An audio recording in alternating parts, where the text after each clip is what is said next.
नमस्कार। मैं doctor Shyam Shankar, associate professor department of political science, Raja Singh college Siwan, BA honours part 2 के छात्रों के लिए एक व्याख्यान प्रस्तुत कर रहा हूँ। इस व्याख्यान का शीर्षक है ये ब्रिटिश शासन में महिलाओं से जुड़े कानून, women's related act passed by British government. तो हमने पिछली जो ऑनलाइन कक्षाएं थी उसमें इस बात का जिक्र किया था कि किस तरह से भारत में महिलाओं की स्थिति बुरी थी, खास करके जब राजा राम मोहन राय को इसके लिए आंदोलन चलाना पड़ा। और यह भी आंदोलन तब चलाना पड़ा जो ये सती प्रथा चली आ रही थी, यह बहुत पहले से भारत में चली आ रही थी। और ये सती प्रथा में पति की मृत्यु के बाद उसकी चिता में पत्नी को ज़बरदस्ती धकेल दिया जाता था। ये सुनकर आज भी हमारे रोंगटे खड़े हो जाते हैं। कितनी जंगली और अमानवीय प्रथा थी। आप सोच सकते हैं, किसी जीवित व्यक्ति को जीवित रूप में ही चिता पर जलती हुई आग पर में झोंक दिया जाए, ये कितना जंगली और अमानवीय प्रथा थी। इसका भी एहसास हालांकि उनसे पहले बहुत लोगों को हुआ, लेकिन सबसे ज़्यादा राजा राम मोहन राय पर इसका प्रभाव पड़ा। उनके बड़े भाई जगमोहन की मृत्यु हो गई और उसके बाद ज़बरदस्ती उनकी भाभी को उनके इच्छा के विरुद्ध बलपूर्वक उनकी चिता में झोंक दिया गया। इस अमानवीय दृश्य से राजा राम मोहन राय का मन विचलित हो गया और उन्होंने तभी इस सती प्रथा को समाप्त करने का निर्णय लिया। और उन्होंने राजा राम मोहन राय ने ब्रह्म समाज की स्थापना की और ब्रह्म समाज की स्थापना के बाद उन्होंने इस दिशा में प्रयास करना शुरू किया। एक सामाजिक जागरूकता, एक आंदोलन के तौर पर उन्होंने इस प्रयास को आगे बढ़ाया और उनके प्रयास को सपोर्ट मिला उस समय के तत्कालीन गवर्नर जनरल विलियम बेंटिक का। और उनकी मदद से, उनके सहयोग से 1829 में ब्रिटिश गवर्नमेंट ने एक अधिनियम पारित किया, एक कानून पारित किया। और इस कानून का नाम है सती प्रथा निषेध अधिनियम 1829, रेगुलेशन नंबर 17th 1829। और कम से कम कानून के द्वारा तो इस पर रोक लगी, ये कानूनी रूप से अवैध हो गया ये सती प्रथा, जिसमें किसी जीवित स्त्री को उसके पति की चिता पर डाल दिया जाता था, झोंक दिया जाता था। इसके बाद हम देखते हैं कि और भी कई ये संगठन, व्यक्ति इस औरतों की जो स्थिति थी उसमें सुधार के लिए उन लोगों ने प्रयास करना शुरू किया। खास करके इस दिशा में ईश्वर चंद्र विद्यासागर का नाम आता है।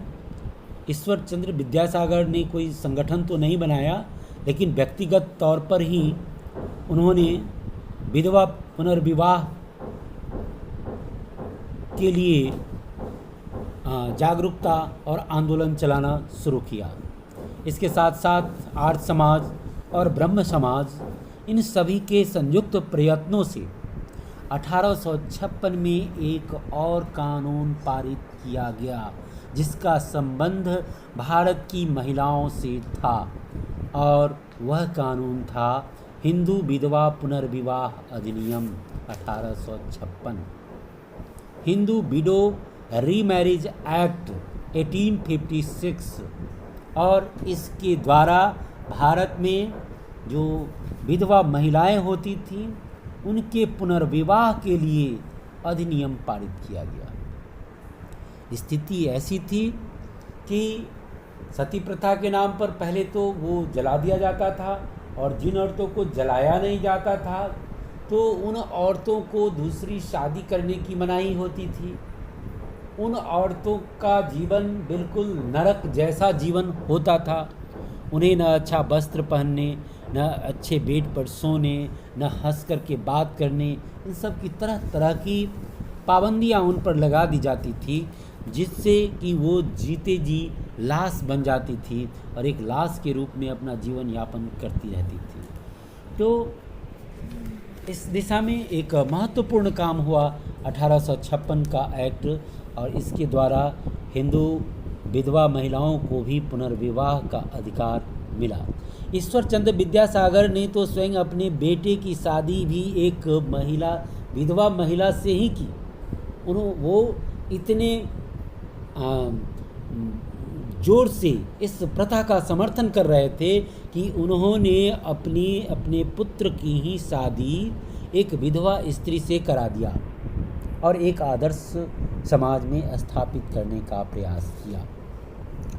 इसके बाद एक और अधिनियम पारित किया गया 1929 ईस्वी में, और वह था बाल विवाह निरोधक अधिनियम।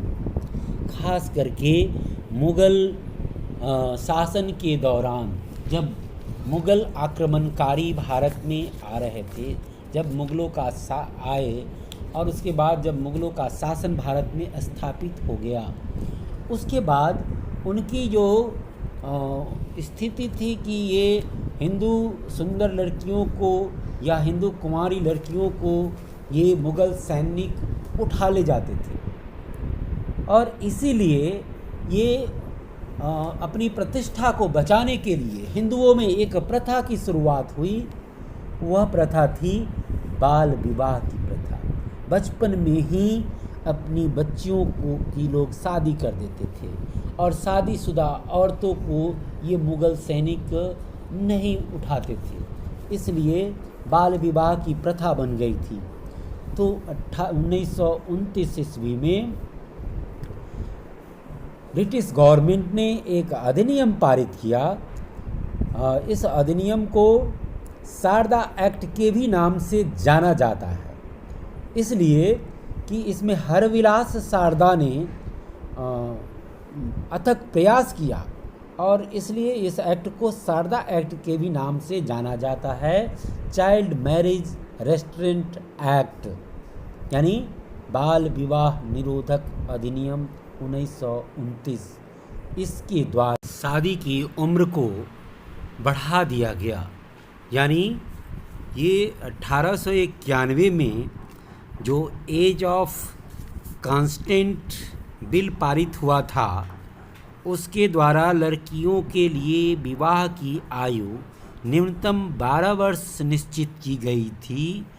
उसे बढ़ाकर अब चाइल्ड मैरिज रेस्ट्रेंट एक्ट 1929 यानी बाल विवाह निरोधक अधिनियम के द्वारा अब इसे 14 वर्ष कर दिया गया, यानी लड़कियों की जो शादी की उम्र है उसे न्यूनतम अब 14 वर्ष कर दिया गया।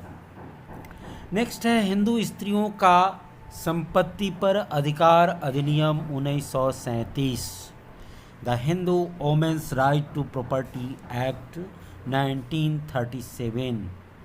इस अधिनियम के द्वारा हिंदू समाज में जो विधवा स्त्री थीं उन्हें उनकी पति की संपत्ति में अधिकार दिलाया गया कानूनी रूप से। नेक्स्ट, महिलाओं से जुड़े एक और कानून 1946 में पारित किया गया, और यह जो कानून था कि अलग रहने तथा भरण पोषण हेतु स्त्रियों का अधिकार अधिनियम, यानी किसी कारण से कोई स्त्री अपने पति से अलग रह रही है तो वैसी स्थिति में उस पत्नी को अपने पति द्वारा भरण पोषण हेतु गुजारा भत्ता दिया जाएगा। और इसके लिए 1946 में कानून लाया गया। इस तरह से जो हम देखते हैं कि अंग्रेज़ों के द्वारा खास करके ब्रिटिश शासन के दौरान जो कानून पारित किया गया, इसमें महिलाओं के लिए सबसे जो महत्वपूर्ण कानून था वो 1829 में जो सती प्रथा के खिलाफ कानून बना। तब से 1856 में विधवा पुनर्विवाह अधिनियम, फिर चाइल्ड मैरिज रेस्ट्रेंट एक्ट, फिर पति के संपत्ति में अधिकार या फिर पति से अलग रहने पर गुजारा भत्ता, ये सब जो कानून है वो महिलाओं के स्थिति को सुधारने में बहुत बड़ी भूमिका का निर्वाह किया और महिलाओं की स्थिति को बेहतर बनाने के लिए एक महत्वपूर्ण भूमिका अदा किया। और इन कानूनों का भारतीय महिलाओं की स्थिति के सुधार में बहुत ही महत्वपूर्ण स्थान है। आज की व्याख्यान में इतना ही। धन्यवाद।